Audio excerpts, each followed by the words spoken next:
বাংলাদেশে এমন কেউ বলতে পারবে না যে আমি ইন্ডিপেন্ডেন্ট, আমি সমস্ত নিউজ পাবলিশ করার ক্ষমতা রাখি, এটা কেউ বলতে পারবে না।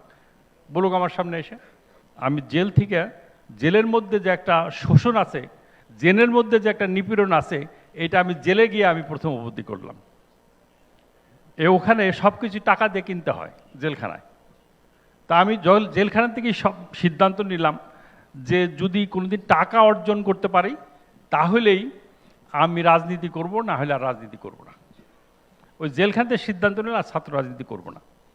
সেটা হচ্ছে যে অনেকে মনে করেন এই যে মিডিয়া, ইন্ডিপেন্ডেন্ট মিডিয়া রেগুলেশনের কথা বলা হচ্ছে, এটা আসলে এক ধরনের সেন্সর বোর্ড হয়ে উঠতে পারে বাংলাদেশের বাস্তবতায়। এবং তখন আপনার নিউজরুমের কি পলিসি হবে, আপনার সেটা অনেক সময় আপনার উপরে চাপিয়ে দেওয়া হতে পারে। ঠিক আছে, এরকম একটা ব্যবস্থা কি আপনি মেনে নেবেন? আমি মনে করি কামাল ভাই একটা ভালো প্রস্তাব দিয়েছে, আমিও এটা ভাবছি।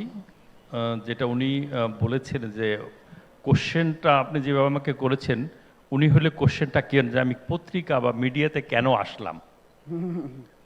আমি এই মিডিয়া এইরকম অডিয়েন্স হয়তো আমি আর পাবো না, বা ভবিষ্যতে আসবে কিনা। আমার প্রশ্নটার উত্তর দিয়ে যদি আপনি আমি যাচ্ছি যে আমি চিন্তা করছি যে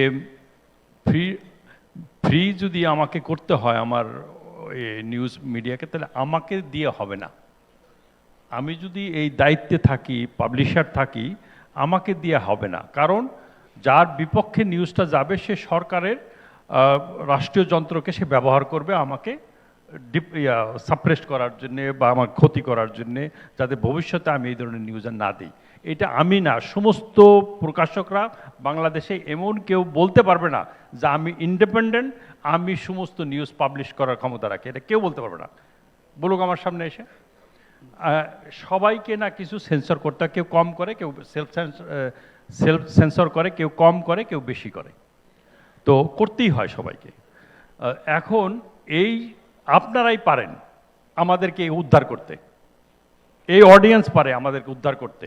সমস্ত সাংবাদিকরা আজকে তাদের লেজুর বৃত্তিটা থেকে বেরিয়ে আসুক, সমস্ত ট্রেড ইউনিয়ন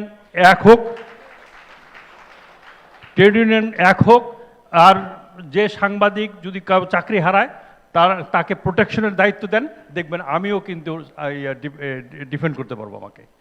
এইটা দরকার। এবং এমআরডি আজকে যে উদ্যোগটা নিয়েছে, এই উদ্যোগটা আরও নেক।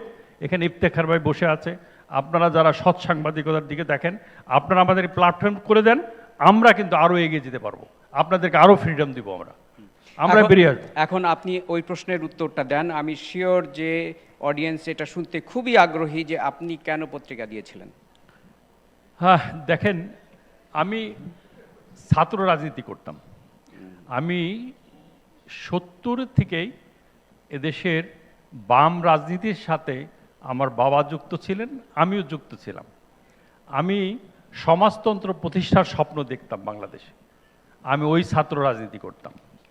আমি চেয়েছিলাম এমন একটা রাষ্ট্র, যে রাষ্ট্রে মানুষের শিক্ষা শেষে বেকারত্বের অবসান হবে, এবং বেকার শেষে সে চাকরির নিশ্চয়তা পাবে, এবং এই রকম শোষণহীন একটা সমাজ ব্যবস্থার জন্য আমি স্বপ্ন দেখতাম, এবং সেই জন্য আমি ছাত্র রাজনীতি করেছি।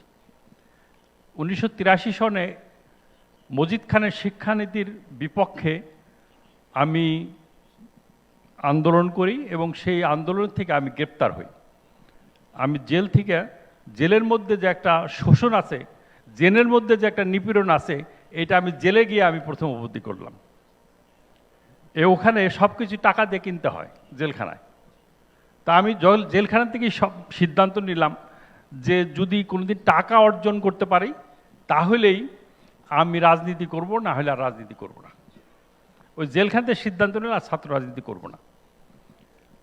আর তখন যখন ছাত্র রাজনীতি ছেড়ে দিলাম, আমার ব্যবসায়িক সাফল্য আসলো, তখন আমার বিবেকে সবসময় একটা জিনিস তারা সবসময় আমাকে জাগ্রত করত, প্রশ্নবিদ্ধ করত, যে এই যে সমাজে করাপশন বাড়ছে, দুর্নীতি বাড়ছে, এবং এই পুঁজিপতিরা আরও পুঁজিপতি হচ্ছে, গরিব আরও গরিব হচ্ছে, সমাজের সামাজিক বৈষম্য বাড়ছে, এইটা নিয়ে কেউ কথা বলছে না। আর কথা বললেও সে হিট ডাজন্ট মিন ইট। তো এই যে আমাদের মধ্যে দ্বৈত চরিত্র, এইটার বিপক্ষে কথা বলার কোনো লোক নাই। তখন আমি ভাবলাম যে আমি একটা পত্রিকা বের করি। না, এখন এখন আপনি দিয়েছেন খুব সাধু আপনার মানে উদ্দেশ্য। এখন যে কোনো কারণে হোক না কেন, বাংলাদেশের বাস্তবতায় অন্যান্য বিভিন্ন মালিকদের যে আচরণ, তাতে করে আপনার ঘাড়েও এই ধরনের হয়তো অভিযোগ বা সন্দেহ আসছে যে উনি ব্যবসা করেন, হ্যাঁ, নানা সে কারণে উনি হয়তো এটাকে ইউজ করবেন বা করেন, ইত্যাদি ইত্যাদি। এখন আপনার যে সাধু উদ্দেশ্য, সে কারণে সেটা চরিতার্থ করার জন্য এটা কি হতে পারে যে আমি ব্যবসা করব না, আমি ব্যবসা সব ছেড়ে দেবো, আমি মিডিয়া মালিক হব? এখন এটা সম্ভব না। আমার যে ব্যবসার পরিধি, যা ব্যাপকতা, যে ইনভলভমেন্ট, এখান থেকে ব্যবসার থেকে বেরোনো সম্ভব না, বরং মিডিয়ার থেকে সরে যাওয়া সম্ভব। তো তো সেই কারণে আমি ভাবছি কামাল ভাইয়ের প্রস্তাবটা আমি খুব সক্রিয়ভাবে, এখানে ইফতেখার ভাই আছেন, আমাদের অত্যন্ত শ্রদ্ধাভাজন লোক, অনেক প্রতিকূলতার মধ্যে উনি এগিয়ে যাচ্ছেন। উনরা যদি আমার এই একটা দায়িত্ব নেন, যেটা কামাল ভাই বললো, যেটা আমি একটা ট্রাস্ট করে দিতে চাই, আমি একটা ট্রাস্ট করতে চাই, সেই ট্রাস্টের যদি দায়িত্ব আপনারা নেন, আমি যে কোনো একটা দুইটার মধ্যে একটা মিডিয়াকে আমি ট্রাস্ট করে দিতে চাই, আপনারা চালান। কামাল ভাই, আপনার কাছে আসি। সেটা হচ্ছে ভেরি বেসিক প্রশ্ন। আপনি যখন গণমাধ্যম সংস্কারের কাজ করছিলেন,